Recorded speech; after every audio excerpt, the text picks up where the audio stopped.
Americans have work-related stress in America. This was done by a telephone survey by Harris Interactive for Everest College, and those numbers actually increased from the previous year. So it's, no-brainer to say that people are actually stressed out in general. But it's interesting to think why we're so stressed out at work. Do you think it might be something, work-related, like hours, workload, or is it something more in our lives? So children, when we were children, we had a lot of free time that ended up being filled up by our parents with scheduled activities.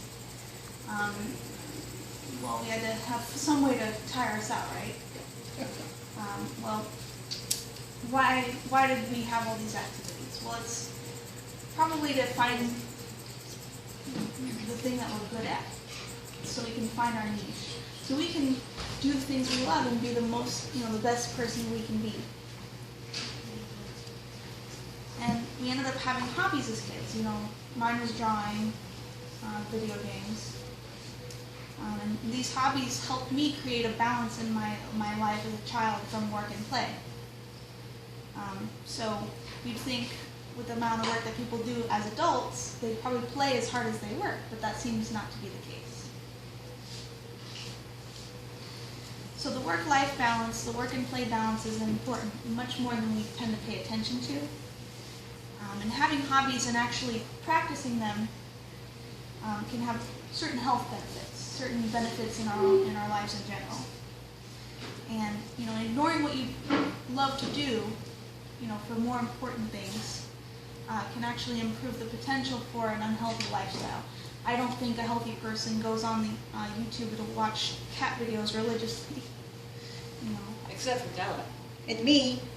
And me. Well, for me, I watch it when I'm trying to distract myself from, what I have to do. So those sorts of activities are things that I do because I want to relax. I've got so much things to do that I end up distracting myself, to watch YouTube, to eat a snack or something like that. So I can show you how picking up a hobby as an adult can actually, benefit your life. So they can give you a sense of mental, social, and physical stability needed to, take life's challenges head on. So the first one is adding hobbies to your routine can, bring that work-life balance back. Doing something joyful actually increases your endorphins, and having a hobby can actually help your self-esteem. So how many hours a day do you think you spend doing things you don't like to do? So do you put things off that that you have to do for things to try to relax? I know I do. So the first thing is to set aside some time in your normal routine to do something that you like to do or try something new. That can, give you the time to kind of decompress, and it's a stress reliever. So you probably I probably wouldn't be prone to doing those things that distract me if I actually took the time every day to get better at something, to do my hobby. 2, doing things that you like actually creates endorphins. So there are over 20 different endorphins that are produced in the body that play a role in everything from diabetes to addiction, and of course your mood. So endorphins are hormones that are produced in reaction to some stimuli, like usually stress or like fear or pain. So once you actually start doing these things that make you feel that you enjoy, it helps to produce those endorphins that can help elevate your mood and make you feel better. So it makes you feel better to do fun things.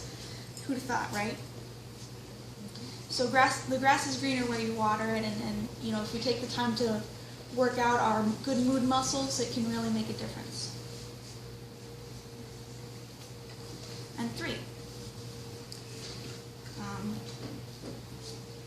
practicing your hobbies helps your self-confidence because it's a no pressure way to try new things, and no one's going to look at you and expect you to be perfect from the get-go, because it's just something that you're doing for yourself. And you actually start to get better at it, so there's a sense of mastery that kind of feeds into self-satisfaction. People like to do fun things. People like to get better at things. It makes you feel a sense of pride when you accomplish these things. So I'd like to show you a video from Daniel Pink. I think he's a lawyer. And he actually touches on the subject of mastery, autonomy, which is being self-directed in your own life, doing things that you want to do because. Is the volume on?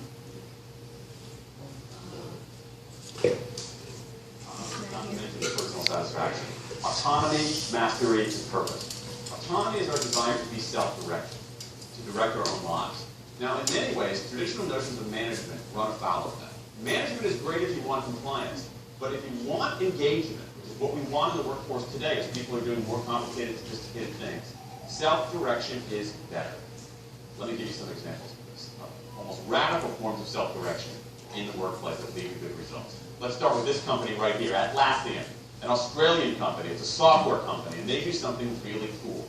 Once a quarter, on Thursday afternoon, they say to their developers, for the next 24 hours, you can work on anything you want.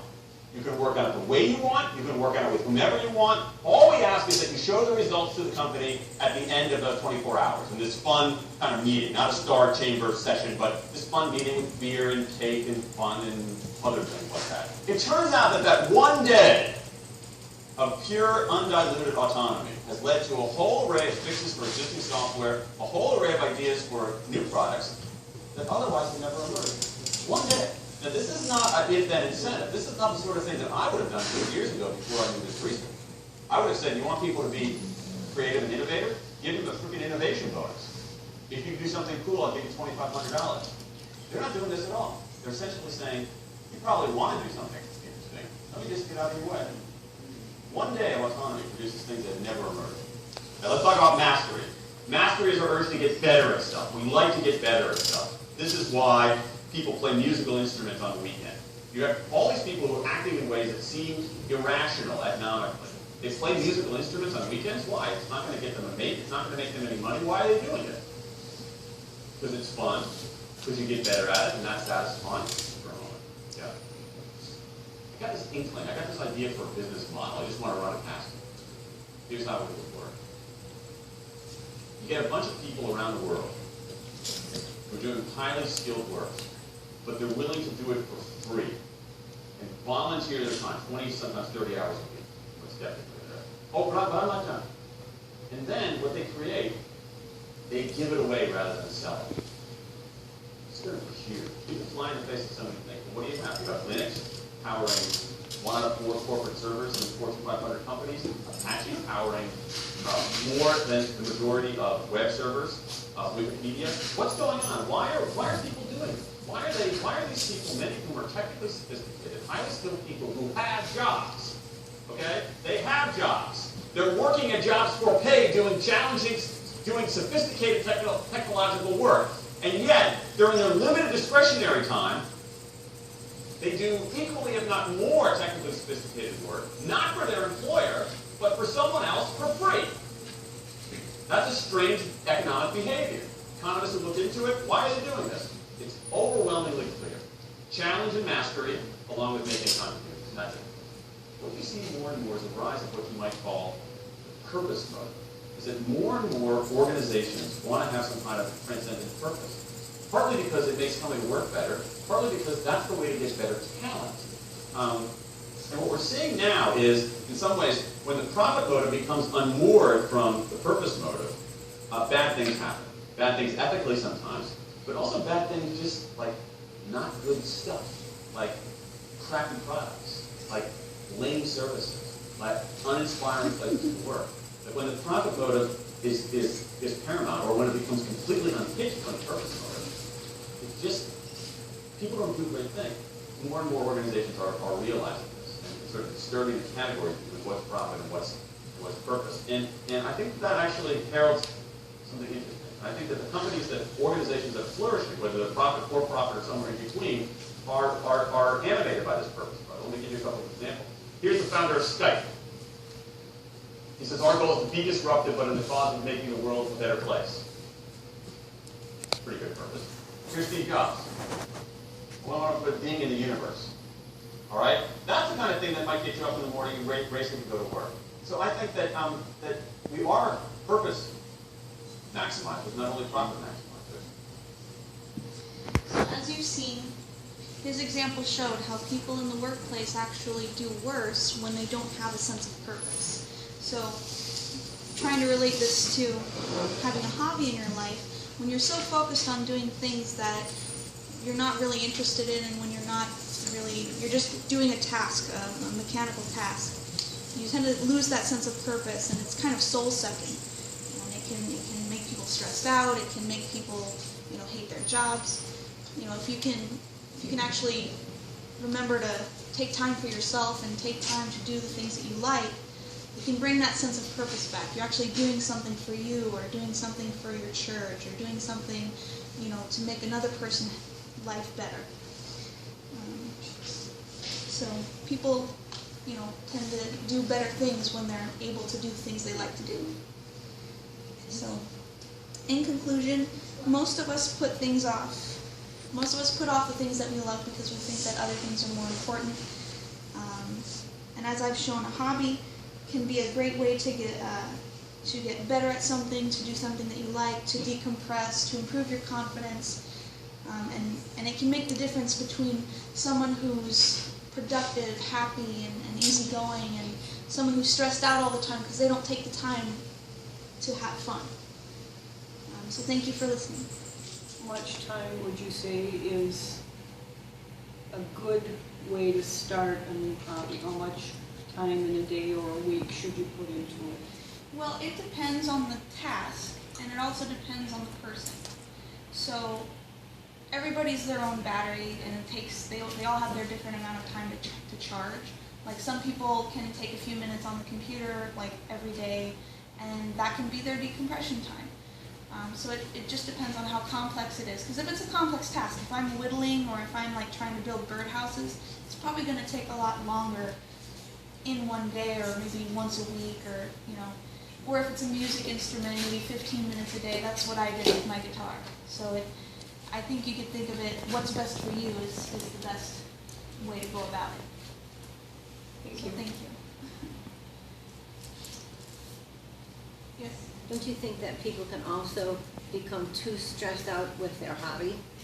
If they obsess over it, I think that could be the case, Yeah, where they're turning it into a job instead of something that's fun and easygoing, and there's no pressure.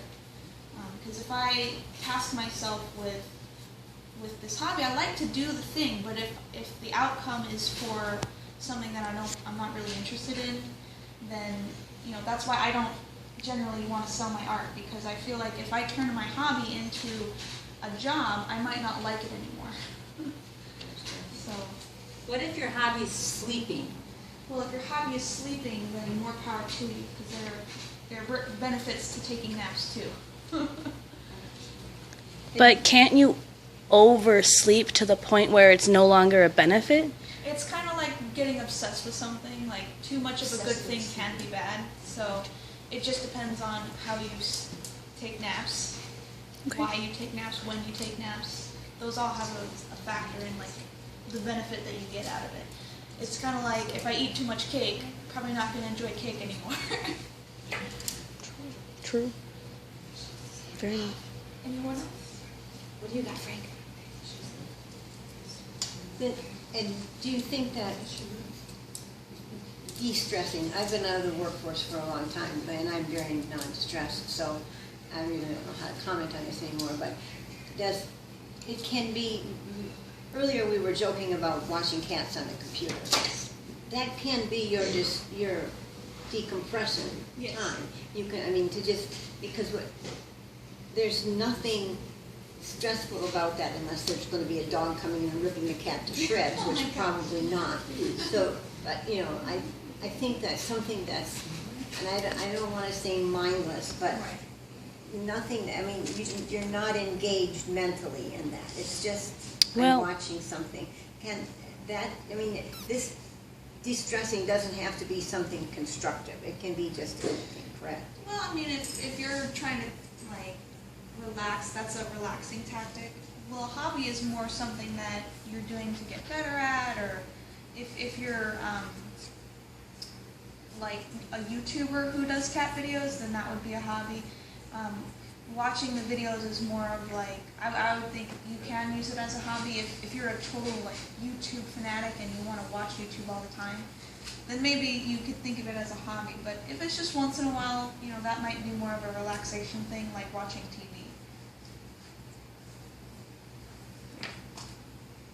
All right. I think that's good. Thank you. Thank you.